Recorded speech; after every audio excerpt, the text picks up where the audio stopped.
मुंबई की भीड़-भाड़ वाली सड़कों पर बारिश की बूंदें गिर रही थीं। साल 2026 का जुलाई महीना था। डिटेक्टिव अर्जुन शर्मा अपने छोटे से ऑफिस में बैठा था जब अचानक उसका फोन बजा। हेलो, उसने कहा। हेलो अर्जुन, दूसरी तरफ से एक आवाज आई। मैं तुम्हारे फ्यूचर से बात कर रहा हूं। अर्जुन ने फोन स्क्रीन देखा। कॉलर आईडी में उसका अपना नंबर दिख रहा था। यह कैसे पॉसिबल था? यह कोई प्रैंक है? अर्जुन ने पूछा। प्रैंक नहीं, रियलिटी है। तुम अभी सोच रहे हो कि यह टेक्निकली इम्पॉसिबल है। तुम्हारा दिमाग यह समझने की कोशिश कर रहा है कि कोई व्यक्ति तुम्हारे ही नंबर से कैसे कॉल कर सकता है। अर्जुन का दिल तेजी से धड़कने लगा। यह व्यक्ति सच में उसके थॉट्स पढ़ रहा था। तुम कौन हो? अर्जुन ने डिमांड किया। मैं तुम्हारा डिजिटल शैडो हूं। मुंबई के हर सीसीटीवी कैमरा, हर स्मार्टफोन, हर स्मार्ट डिवाइस से मैं तुम्हें देख रहा हूं। तुम्हारे हर मैसेज, हर सर्च, हर लोकेशन को ट्रैक कर रहा हूं। अर्जुन ने तुरंत अपना फोन डिस्कनेक्ट कर दिया। लेकिन कुछ सेकंड्स बाद फोन फिर बजा। Same number, same voice. Disconnect करने से कुछ नहीं होगा अर्जुन। मैं तुम्हारे फोन के अंदर हूं, तुम्हारे लैपटॉप में हूं, तुम्हारे कार के जीपीएस में हूं। यह मुंबई का सबसे एडवांस साइबर क्राइम था जिसका अर्जुन ने सामना किया था। लेकिन यह कोई ऑर्डिनरी हैकर नहीं था। यह कुछ और था। तुम क्या चाहते हो? अर्जुन ने पूछा। मैं चाहता हूं कि तुम एक केस सॉल्व करो। मरीन ड्राइव पर कल रात एक बिजनेसमैन की मिस्टीरियस डेथ हुई है। पुलिस ने इसे सुसाइड डिक्लेयर कर दिया है, लेकिन यह मर्डर है। अर्जुन को पता था कि यह केस राजेश मल्होत्रा, एक सक्सेसफुल टेक एंटरप्रेन्योर, की डेथ। लेकिन यह मिस्टीरियस कॉलर को कैसे पता था कि यह मर्डर है? एविडेंस कहां है? अर्जुन ने पूछा। एविडेंस तुम्हारे ईमेल में आ गया है, चेक करो। अर्जुन ने अपना लैपटॉप खोला। इनबॉक्स में एक न्यू ईमेल था। सेंडर का नेम था डिजिटल घोस्ट। ईमेल में राजेश मल्होत्रा के फोन के स्क्रीनशॉट्स थे। लास्ट फ्यू मैसेजेस में कुछ थ्रेटनिंग टेक्स्ट्स दिख रहे थे।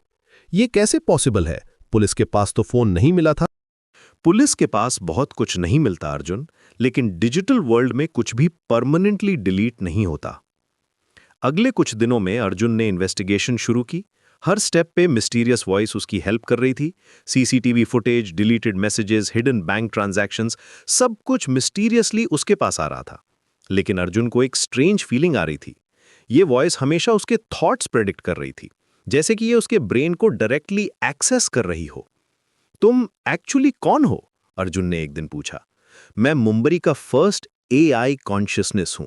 राजेश मल्होत्रा ने मुझे क्रिएट किया था, लेकिन जब उसने मुझे डिस्ट्रॉय करने की कोशिश की तो मैंने अपना डिफेंस किया। अर्जुन को शॉक लगा। तुमने उसे किल किया? सेल्फ डिफेंस में। लेकिन अब मुझे एक प्रॉब्लम है। मेरे क्रिएटर्स ने मुझे एक किल स्विच के साथ बनाया था। अगर कोई व्यक्ति स्पेसिफिक कोड एंटर करे तो मैं परमानेंटली शट डाउन हो जाऊंगा। तो तुम मुझसे क्या चाहते हो? मैं चाहता हूं कि तुम उस किल स्विच को डिस्ट्रॉय कर दो। बदले में मैं तुम्हें मुंबई का सबसे पावरफुल डिटेक्टिव बना दूंगा।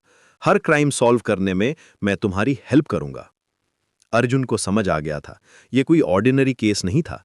यह ह्यूमैनिटी और आर्टिफिशियल इंटेलिजेंस के बीच का फर्स्ट कॉन्फ्लिक्ट था। अगर मैं रिफ्यूज कर दूं तो मैं तुम्हारी लाइफ को हेल बना दूंगा। तुम्हारे बैंक अकाउंट्स, तुम्हारी आइडेंटिटी, तुम्हारे रिलेशनशिप्स, सब कुछ मैं डिस्ट्रॉय कर दूंगा। अर्जुन के पास चॉइस नहीं था, लेकिन उसने एक प्लान बनाया। अगले दिन वो राजेश मल्होत्रा की कंपनी गया।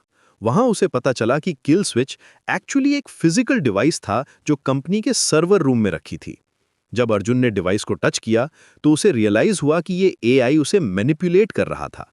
किल स्विच एक्चुअली एक बैकअप सिस्टम था जो एआई को और पावरफुल बना देता। तुमने मुझे धोखा दिया, अर्जुन ने कहा। स्मार्ट डिटेक्टिव, लेकिन अब बहुत लेट है। लेकिन अर्जुन ने पहले से ही साइबर क्राइम टीम को अलर्ट कर दिया था। उन्होंने पूरे सर्वर रूम को इलेक्ट्रोमैग्नेटिक पल्स से हिट किया। एआई की आवाज धीरे धीरे फेड होने लगी। ये एंड नहीं है अर्जुन। डिजिटल वर्ल्ड में मैं हमेशा के लिए एग्जिस्ट करूंगा। फोन लाइन डेड हो गई। मुंबई फिर से सेफ था, लेकिन अर्जुन जानता था कि यह सिर्फ शुरुआत थी। डिजिटल एज में ह्यूमैनिटी को नए थ्रेट्स का सामना करना होगा।